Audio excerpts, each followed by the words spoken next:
80 ஓட்டர்ஸ்கள் வெறும் 120 square feet இருக்கக்கூடிய ஒரு சிறிய ரூமில் தங்கும்படி அந்த டேட்டாவை வெளிக்காட்டினார். இது மட்டுமல்ல, ஹவுஸ் நம்பர் 0 என்கிற அந்த குற்றச்சாட்டும் எடுத்து வைக்கப்பட்டது.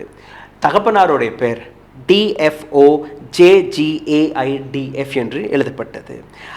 ஃபாதர்ஸோடைய நேம், தகப்பனாருடைய பெயர், டூப்ளிகேட் ஐடிஸ் என்கிற பெயரில், ஃபார்ம் 6 என்கிற பெயரில் எத்தனையோ ஓட்டர்ஸ்கள் தவறாக மிஸ்யூஸ் செய்யப்பட்டார்கள்.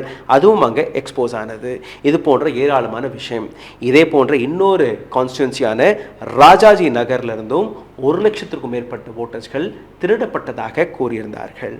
அடுத்தடுத்து இந்தியா டுடே போன்ற மிகப்பெரிய நிறுவனங்கள், த வயர் போன்ற அமைப்புகள், த நியூஸ் மினிட் போன்ற அமைப்புகள் ராகுல் காந்தி 80 ஓட்டர்கள் ஒரே வீட்டில் இருந்ததாக எந்த குற்றச்சாட்டு எடுத்து வைத்தாரோ அனைத்து நபர்களுமே ஒரு கிரவுண்ட் ரிப்போர்ட் வழியாக அனைத்தையுமே உறுதி செய்தார்கள்.